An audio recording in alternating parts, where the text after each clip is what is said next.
Folks, welcome back for another episode of Mayhem in the Midsouth.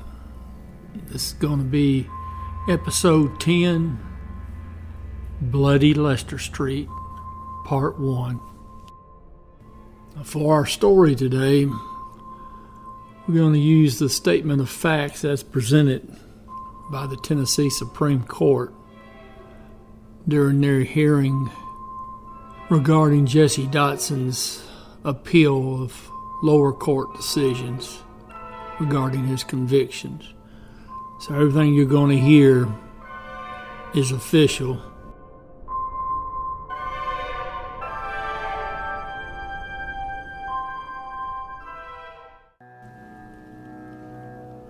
It's March of 2008. 30-year-old Cecil Dotson Sr., his fiancée Marissa Williams, and Cecil's 5 children, ages 9 years to 2 months,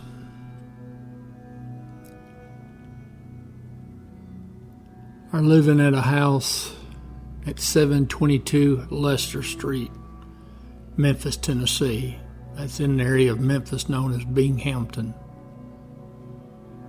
The house is just a couple of blocks north from Summer Avenue. Cecil and his family had been living in that home for about 5 or 6 months. Cecil worked as a maintenance man in an apartment complex in Memphis. Now his brother, Jesse,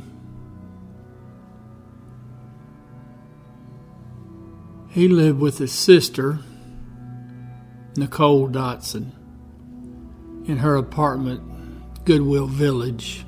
Well, that's in North Memphis. That's up in around the Hollywood area.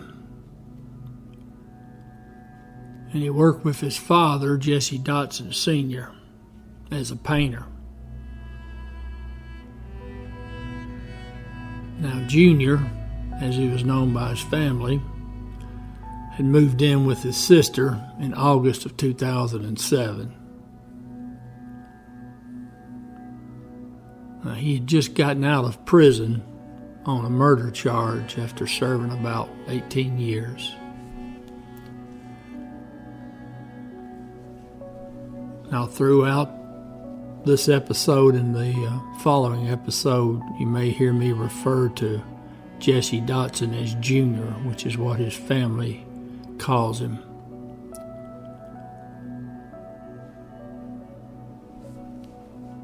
On Saturday, March 1st, 2008, Jesse Sr., his son Junior, and a fellow named William Waddell, who is Cecil and Jesse's half-brother. They went to Cecil's house on Lester to watch a University of Memphis basketball game, which was supposed to be televised. Now, when they arrived, Cecil was there, his fiancée, Miss Williams, and the 5 children.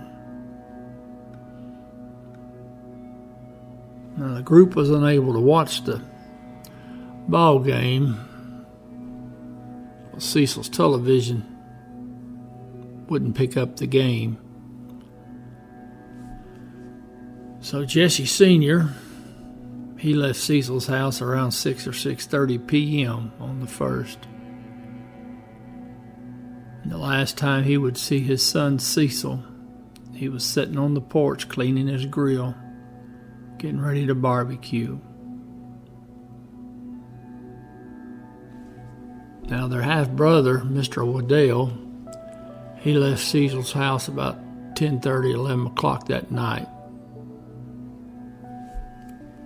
And when he left, everybody was still in one piece and alive.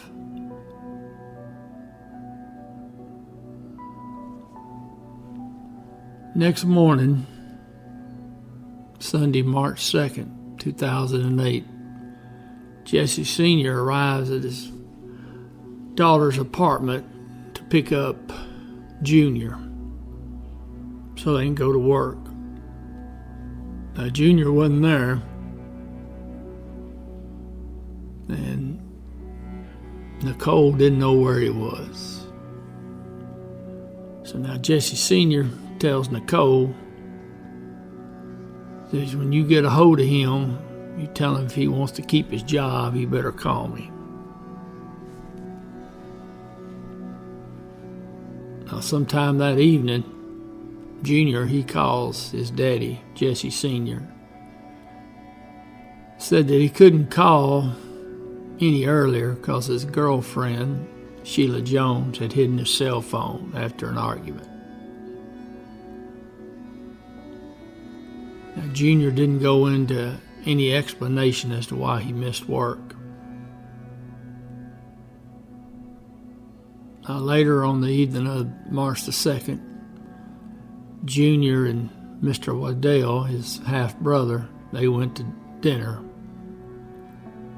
And Junior said something to Mr. Waddell about going by and picking up Cecil. Evidently, Junior wants somebody else to find the bodies.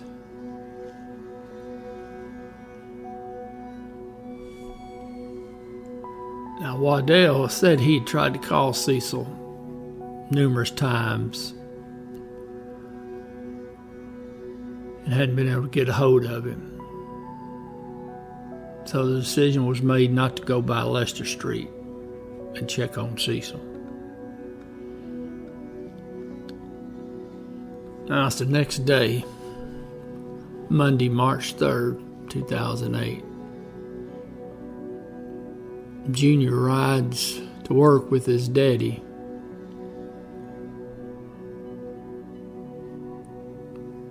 Now, Jesse Sr. picked him up about 8 a.m. and they worked for about 3 hours, and then they had to stop because it was raining. Now, later that same day, Junior calls his dad, tells him that Nicole wants him to drive by Cecil's house because Miss Smith, who is the mother of one of Cecil's children, the 2-year-old named Cecil II, she's worried something's wrong. Says she's been unable to reach Cecil by telephone since early on Sunday, March the 2nd. And she had went by the house on Lester Street and knocked on the door at around 3 p.m. She said the door was partially open and the radio was playing. She didn't see anyone or hear the children. She did mention she had seen the television just inside the door and noticed photographs on the wall across from the door. Now, on March the 3rd, Miss Smith found out Cecil hadn't shown up for work. Now, his relatives hadn't heard from him. She tried to call him some more, still couldn't get him to answer. She had called Mr. Waddell numerous times at his work, expressing her concerns. Now, he told her, go and call the police. So she took his advice and she called the police.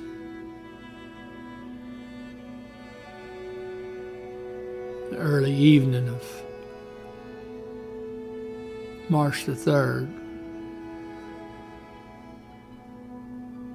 And she waited outside the Lester Street address for the police to arrive.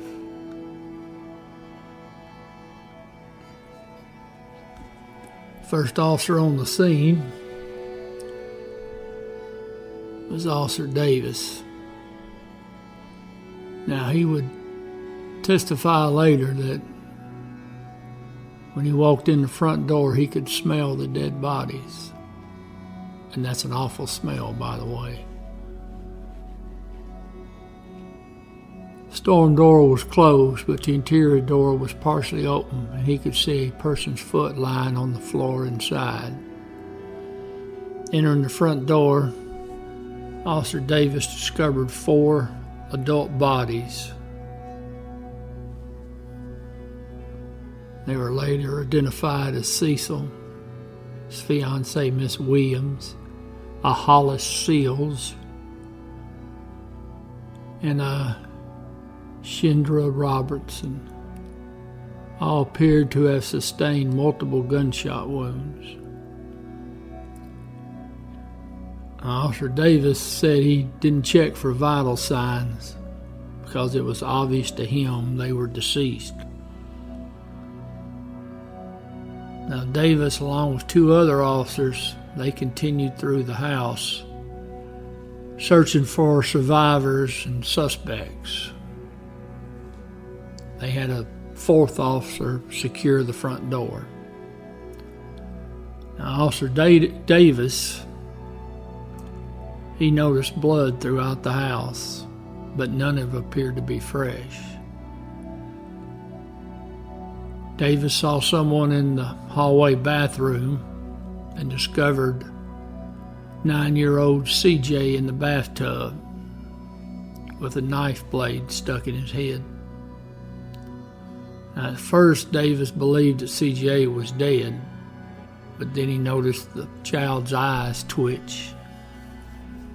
And he told the other officers he'd found a survivor.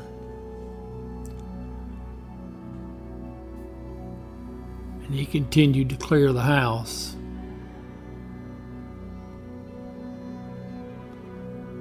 Now, they went down a hall, and there's a bedroom on the left side of the hallway, which would later be known as Bedroom 2.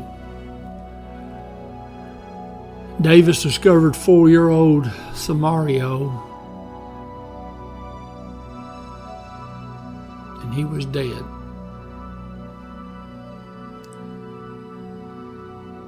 Now, in the next bedroom, which would later be known as Bedroom 1, Officer Davis discovered 2-year-old Cecil II and 5-year-old Cedric, both of whom appeared dead, according to Davis. Now, another officer in the house had located a 2-month-old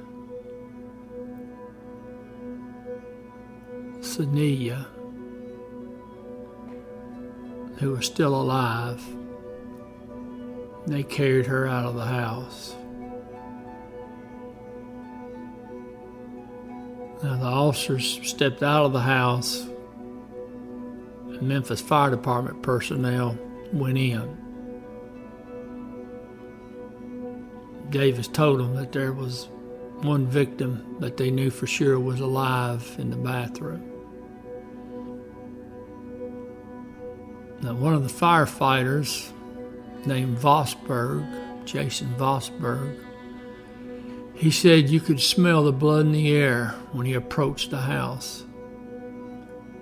Described as a thick, spoiled smell, like it had been there a while. Firefighter and an EMT, Daniel Moore, he was told to check the adult victims, see if any of them were alive. He said he never actually touched them because it was obvious to him they were deceased. He said you could just look at them and know they were dead. And he went on to describe it as a horrific scene. There was blood everywhere. He said it was obvious they'd all been down for a while. He described the blood as definitely old.